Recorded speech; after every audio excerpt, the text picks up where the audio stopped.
Quando eu voltei da minha viagem de trabalho, tudo o que eu queria era um banho quente e silêncio. Mas, assim que abri a porta do meu apartamento, percebi que minha vida jamais seria a mesma.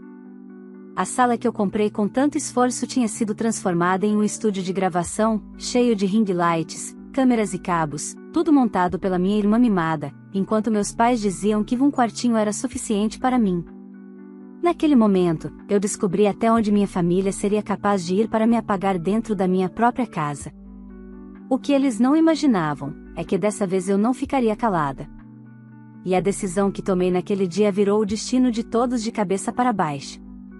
Se você quer saber como uma simples ligação mudou tudo, fique até o final. Olá, seja bem-vindo ao canal Histórias Surpreendentes. Curta e se inscreva nesse canal, aproveite e ative as notificações, comente aqui de qual cidade você está assistindo, vou adorar saber e deixar um coração no seu comentário. Vale lembrar que os nossos vídeos não são relatos reais, são histórias voltadas apenas para o entretenimento. Toda a criação e edição são feitas pelo proprietário do canal. Eu sempre achei que independência fosse um tipo de armadura. Quando finalmente comprei meu próprio apartamento em Belo Horizonte, com meu salário, minhas horas extras e meus finais de semana virados no trabalho, imaginei que aquele espaço seria o único lugar onde eu estaria a salvo das comparações, das grosserias veladas e das prioridades distorcidas da minha família. Eu cresci ouvindo que minha irmã mais nova precisava de mais atenção, de mais recursos, de mais oportunidades. Ela nasceu para brilhar, minha mãe dizia. Você é forte, aguenta tudo. E eu, como sempre, engolia e seguia, porque ser a filha que aguenta tudo é um lugar confortável para quem não quer olhar para o próprio favoritismo. Mas nada, absolutamente nada, me preparou para o que encontrei quando voltei de uma viagem de trabalho de 3 dias. Eu estava exausta, puxando minha mala pelo corredor do prédio enquanto sonhava com um banho quente e silêncio. Silêncio. Eu daria qualquer coisa por silêncio naquele momento. Só que, assim que a porta do meu apartamento se abriu, percebi que silêncio era exatamente o que eu não teria. Ring lights acesas. Cabos por todos os lados. Painéis de LED grudados nas paredes. Tripés espalhados pelo chão. Um microfone pendurado no meu abajur favorito. E bem no meio da sala, minha irmã, Isabela, com aquela voz doce e irritante de quem acha que o mundo existe para servi-la.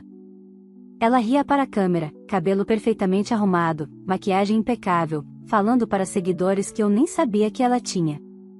Atrás dela, meus pais observavam tudo com a naturalidade de quem assina uma escritura. Por alguns segundos, fiquei parada, incapaz de entender. Era como se eu tivesse entrado em um apartamento que não era meu. Como se minha vida tivesse sido tomada enquanto eu não estava olhando. O cheiro de luz quente e suor de gravação pairava no ar, misturado a perfume barato e café derramado no meu tapete novo. Eu sentia meu coração bater nas têmporas quando finalmente consegui falar. O que está acontecendo aqui? Meu pai foi o primeiro a responder, virando-se para mim com aquele tom que misturava impaciência e superioridade.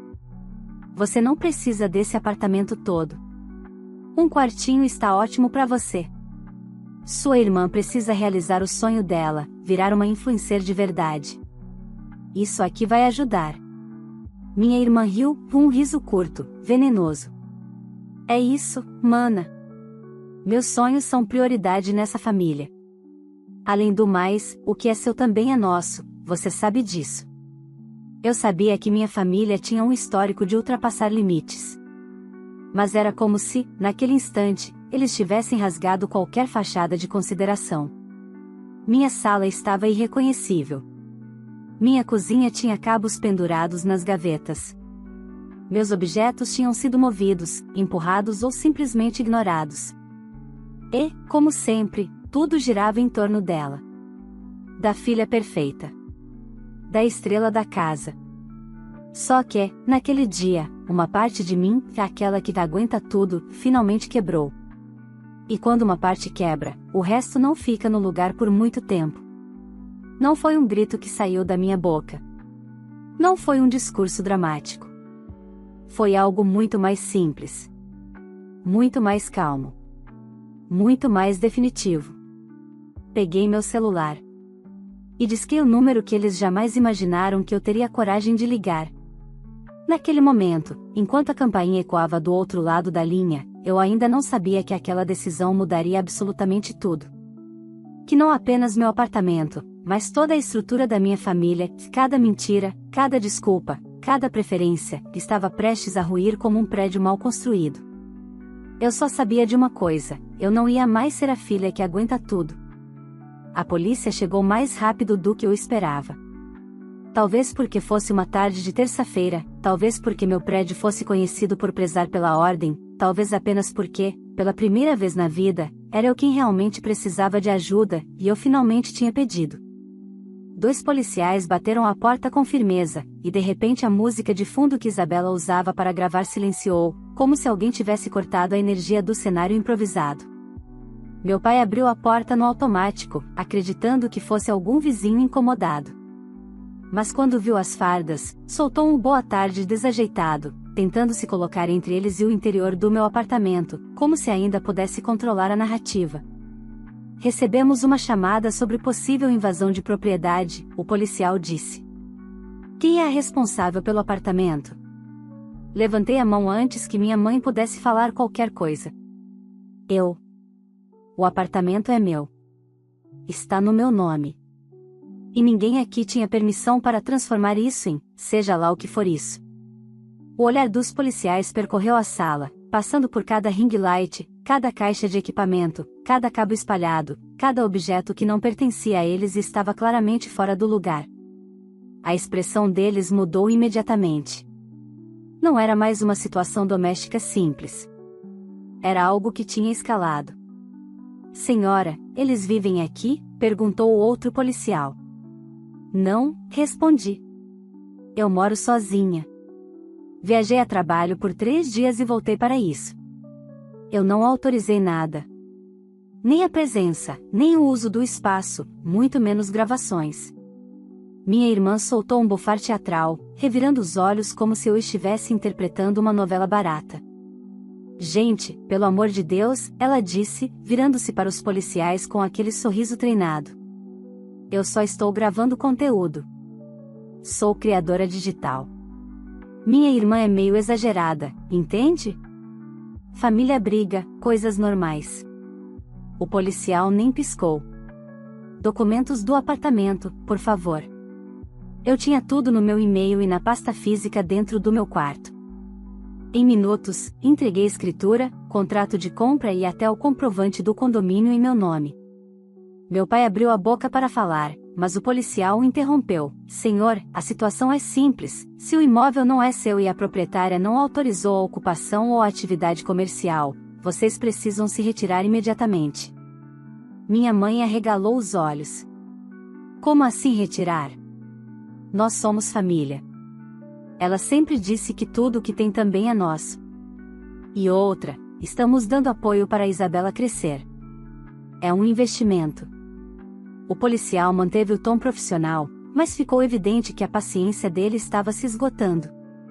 Investimento ou não, a proprietária está dizendo que não autorizou nada. E essa situação configura o uso indevido do imóvel. Para evitar que isso vire algo maior, vocês precisam sair agora. Equipamentos incluídos. Isabela deu um passo à frente, indignada. Vocês não entendem. Meus seguidores estão esperando minha live de hoje. Eu preciso desse lugar para continuar crescendo. Não dá para montar tudo de novo lá em casa. Meu quarto é minúsculo. Problema seu, eu disse, pela primeira vez deixando a raiva escapar. Uma raiva fria, silenciosa. Você não tinha que ter montado nada aqui. Nem pisado aqui. Minha mãe me lançou um olhar de pura incredulidade, como se eu estivesse cometendo um pecado imperdoável. Você vai destruir o futuro da sua irmã por causa de um apartamento vazio? Ela acusou. Sempre foi tão egoísta. Algo dentro de mim se alinhou, como um quebra-cabeça que finalmente revela o desenho completo. E vocês acham normal destruir minha privacidade? Meu patrimônio? Minha segurança? Só porque ela quer virar influencer? O policial interferiu. Senhora, vamos retirar todos. Se quiser registrar boletim de ocorrência, podemos acompanhar. Eu concordei. Eles assistiram, impotentes, enquanto os policiais orientavam meus pais e minha irmã a desmontarem cada equipamento. Tripés foram recolhidos, ring lights apagadas, caixas empurradas de volta para dentro das malas. A cada objeto que saía pela porta, eu sentia como se alguém estivesse arrancando um peso do meu peito, mas deixando outro nascer. Porque enquanto observava, percebia algo inquietante: eles não estavam arrependidos. Não estavam confusos. Não estavam nem envergonhados. Estavam irritados. Irritados porque, pela primeira vez, eu tinha dito não. Quando finalmente saíram, minha irmã carregando uma mala cheia de câmeras e meu pai segurando um saco gigantesco com painéis, minha mãe virou-se para mim e disse, com veneno puro: "Você vai se arrepender disso. Uma hora você vai precisar da gente. E quando precisar, não conte com essa família." Eu a encarei com uma calma que nem sabia que tinha. Já não conto faz tempo. Quando fechei a porta, minhas mãos tremiam. Não de medo, mas de algo que eu não sentia desde adolescente: liberdade. Mas liberdade tem um preço, e eu ainda não fazia ideia do quanto aquele dia custaria para cada um de nós. Eu ainda estava encostada na porta quando o silêncio finalmente tomou conta do apartamento. Um silêncio pesado, denso, quase estranho depois da confusão que tinha acabado de acontecer.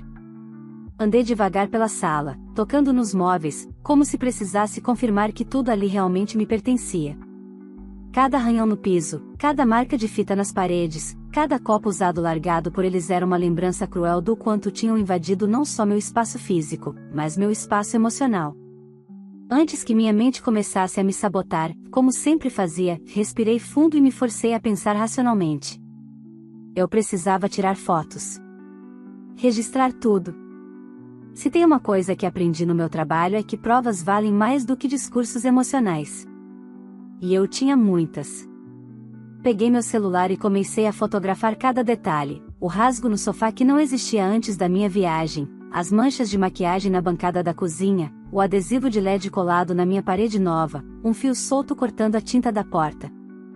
Era impressionante como 3 dias foram suficientes para transformarem meu lar em um cenário destruído.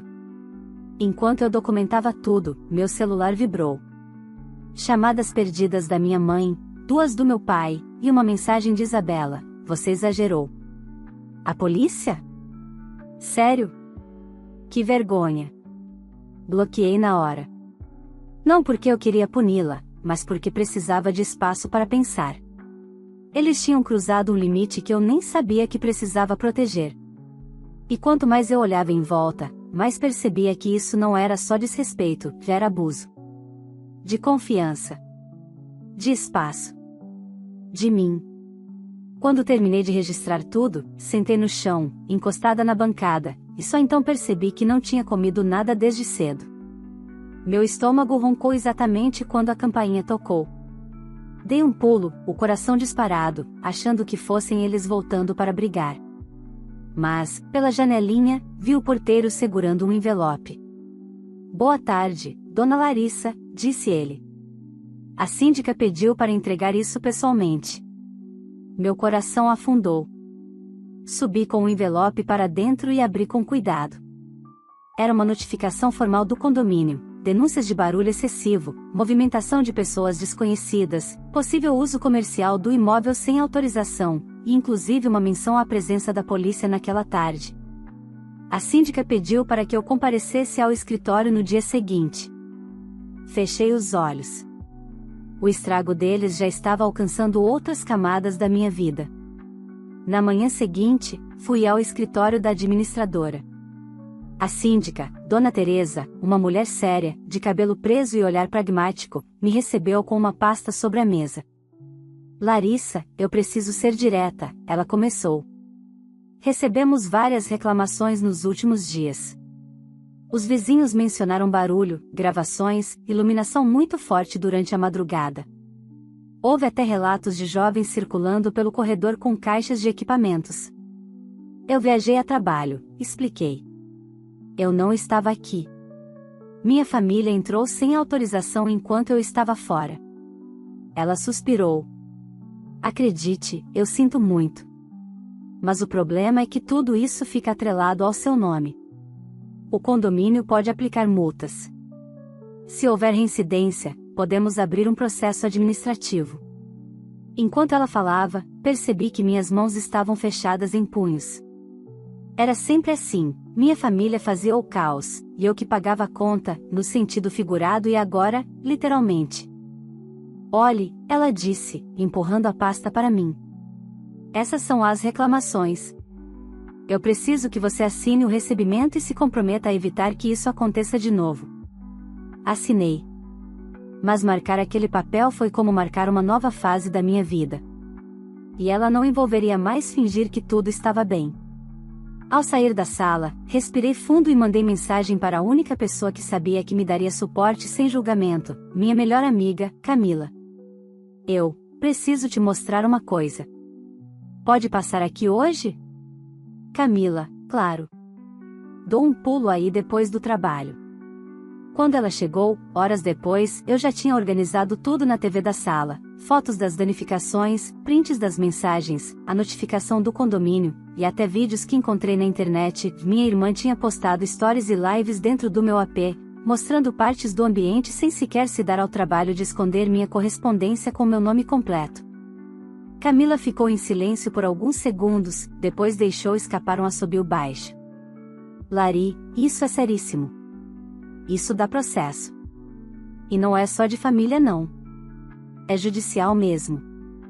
Ouvir isso em voz alta mexeu comigo. Era como se eu finalmente tivesse permissão para enxergar o que estavam fazendo comigo. Você precisa de um advogado, ela disse. E urgente. Balancei a cabeça, sentindo um fio de coragem subir pelo meu peito. E você precisa chamar seu banco, ela continuou, porque se eles usaram seu nome para criar qualquer conta ou assinar contrato, isso vira outra coisa. Não é briguinha familiar. É crime.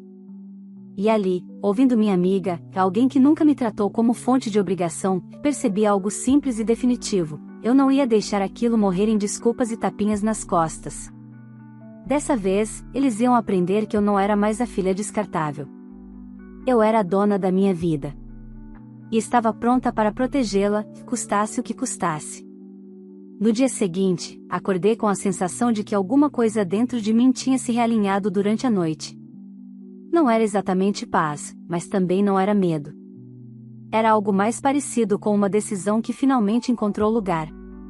Eu sabia o que precisava fazer, e dessa vez não haveria hesitação. Abri meu notebook ainda na mesa da cozinha, com uma xícara de café forte ao lado, e comecei minha primeira tarefa: descobrir até onde minha família tinha ido na ousadia deles. Se tem uma vantagem em trabalhar com tecnologia, é saber exatamente onde procurar. Abri minhas contas bancárias, meus aplicativos, fiz buscas com meu CPF, procurei possíveis autorizações usadas sem minha permissão. E lá estava. Uma conta digital recém-criada em uma fintech. No meu nome. No meu CPF. Com o meu endereço. Um e-mail alternativo que eu não reconhecia e um número de telefone que pertencia à minha irmã. Meu coração deu um salto, mas não de surpresa, de confirmação. Eles tinham ultrapassado qualquer linha possível. Liguei para o atendimento da empresa e expliquei a situação. A atendente pediu documentos, prints e confirmação por e-mail. Enviei tudo em menos de 10 minutos. Deixaram registrado como possível fraude e avisaram que o setor jurídico entraria em contato. Só de ouvir a palavra fraude validando o que eu já sentia, meu corpo inteiro pareceu liberar um pouco da tensão acumulada. Minha segunda tarefa era ainda maior: procurar um advogado. Camila me mandou o contato de uma profissional especializada em direito civil e direito do consumidor, a doutora Renata Vale. Pesquisei sobre ela antes, parecia séria, direta, boa em lidar com casos complexos que misturavam família, patrimônio e danos emocionais. Liguei. A secretária atendeu e, depois de alguns minutos, me encaixou para uma consulta no mesmo dia. Passei o resto da manhã juntando as provas em uma pasta organizada: fotos, prints de stories da minha irmã, mensagens da minha mãe e do meu pai, a notificação do condomínio, prints da conta fraudulenta, e até a certidão comprovando a propriedade do apartamento. À tarde, peguei um táxi para o escritório da advogada. O prédio ficava em Lourdes, bem iluminado e com janelas grandes. A sala de recepção era silenciosa, com livros alinhados por cor. Quando a porta abriu e a doutora Renata chamou meu nome, senti o peso da seriedade do momento. Ela me convidou para sentar e pediu para eu contar tudo desde o começo. Contei. Sem exagero, sem floreio. Apenas a verdade crua. Durante a minha narrativa, ela fez anotações rápidas, marcando pontos específicos. Quando terminei, ela se recostou na cadeira e disse: Larissa, o que sua família fez não é apenas moralmente errado. É juridicamente grave. Estamos falando de invasão de domicílio, uso indevido de propriedade privada, possível dano ao patrimônio, perturbação do sossego, assédio, e o mais sério, uso indevido de dados pessoais para abertura de conta. Isso é crime previsto na Lei Geral de Proteção de Dados e no Código Penal. Dependendo do que descobrirmos, pode se enquadrar até em estelionato. Meu peito apertou. Mesmo sabendo da gravidade, ouvir com clareza judicial dava uma dimensão nova ao horror do que tinham feito. E o que eu faço agora? Perguntei. Ela ajeitou os óculos. Primeiro, vamos registrar um boletim de ocorrência. Depois, entrar com uma notificação extrajudicial para que eles cessem imediatamente qualquer uso do seu nome, imagem ou endereço. Também vamos pedir perícia no apartamento para calcular os danos, e em paralelo, abrir um processo civil para reparação. Quanto à conta falsa, deixei anotado, vamos acionar o setor jurídico da Fintech. Se você me autorizar, posso acompanhá-la em tudo. Autorizei. A sensação era estranha, como se eu estivesse me vendo finalmente protegida por alguém que realmente entendia o peso de cada detalhe. Antes de sair do escritório, ela disse: prepare-se. Depois da notificação, sua família provavelmente vai tentar te culpar. Mas você não está errada. Eles estão. Liguei para Camila assim que saí. Deu certo? Ela perguntou. Deu. E vai doer neles. À noite, sentei na minha varanda e observei a cidade iluminada. Pela primeira vez, olhei para aquela vista como se ela realmente fosse minha. Como se eu estivesse reivindicando algo que sempre me foi tirado aos poucos. Minha paz, minha autonomia, minha voz. Porém, a calmaria não durou muito.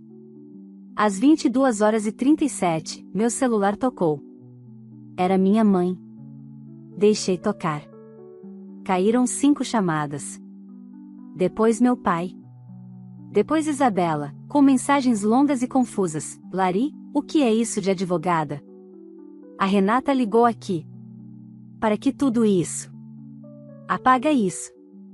Você tá exagerando. Se isso vazar, acabou tudo pra mim. Você não tem coração? Eu só respondi uma coisa: vocês que criaram isso. Agora Arquém. Bloqueei os 3. E, pela primeira vez na vida, não senti culpa.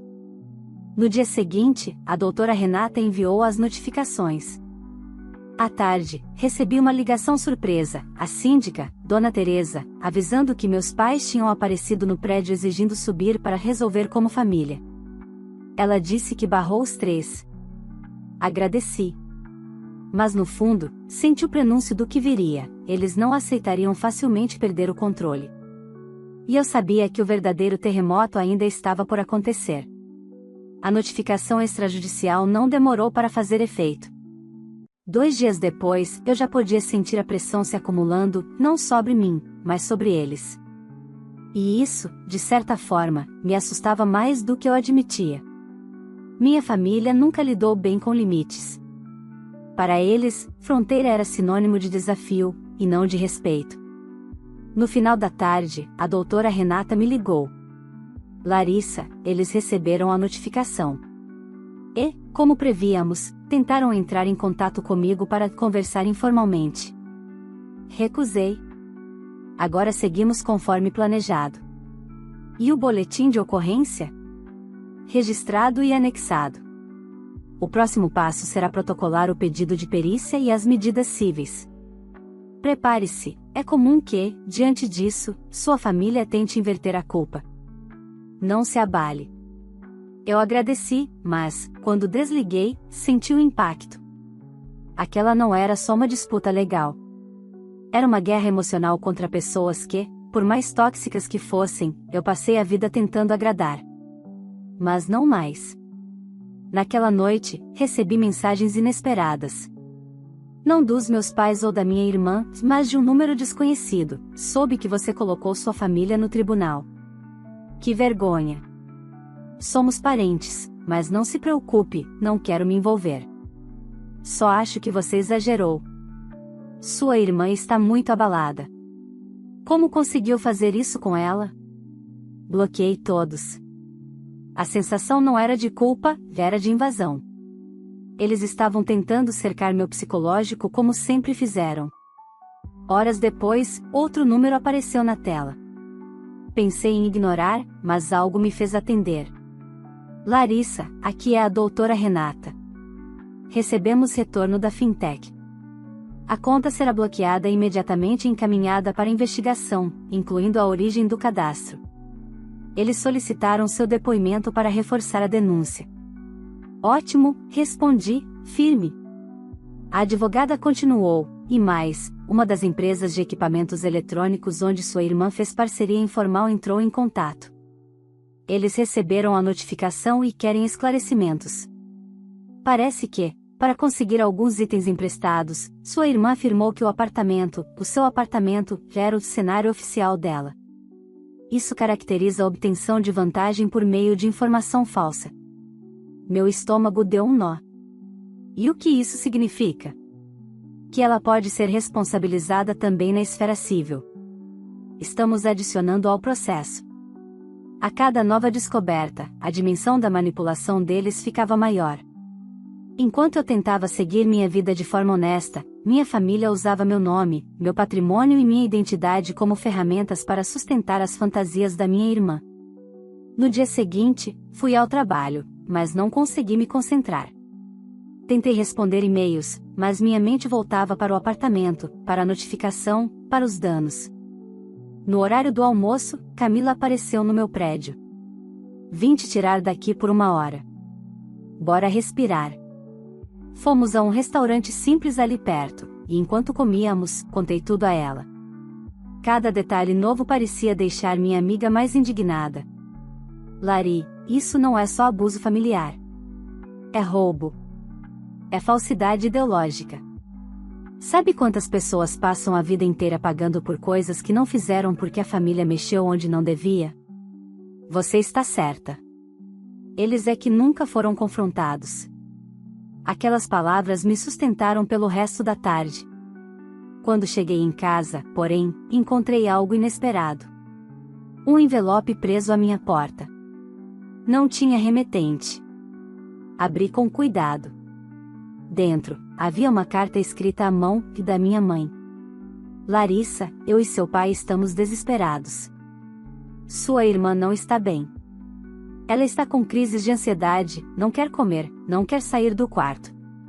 Você colocou um peso enorme nas costas dela. Se isso sair na internet, a vida dela acaba. Pedimos que retire as denúncias. Vamos conversar como família. Você está destruindo nossa casa. Mamãe. A leitura daquela carta foi como engolir pedras. Não havia um pedido de desculpas. Não havia reconhecimento. Só culpa. Só manipulação. Só a velha estratégia de transformar tudo em minha responsabilidade. Sentei no sofá e fiquei olhando para o papel por longos minutos. Eu podia até imaginar a cena, minha irmã chorando na cama, meus pais dramatizando, parentes comentando pelas costas. E então percebi algo, eles não estavam sofrendo pelas consequências. Eles estavam sofrendo porque, pela primeira vez, não tinham controle sobre mim. Naquela mesma semana, a perícia autorizada pela justiça foi agendada. 2 peritos vieram ao meu apartamento acompanhados pela síndica e por mim. Avaliaram tudo minuciosamente: piso arranhado, luminária quebrada, pintura danificada, marcas profundas nas paredes. Isso aqui dá alguns milhares de reais para restaurar, um deles disse. E considerando a natureza comercial do uso sem autorização, a indenização costuma ser ainda maior. A cada anotação deles no laudo, minha ficha caía mais um pouco. Não era imaginação. Não era exagero. Minha família tinha causado um rombo real no meu patrimônio, e não se importava. No fim da visita, a síndica se virou para mim. Se precisar de depoimento formal do condomínio, posso fornecer. Tudo isso que aconteceu é inadmissível. Obrigada, murmurei. Ela concordou. E, parabéns por ter tido coragem de se impor. Aquela frase ficou martelando na minha cabeça pelo resto do dia. À noite, quando sentei na varanda novamente, reparei que algo tinha mudado. Não era mais aquela sensação de pertencimento tímido. Era algo maior.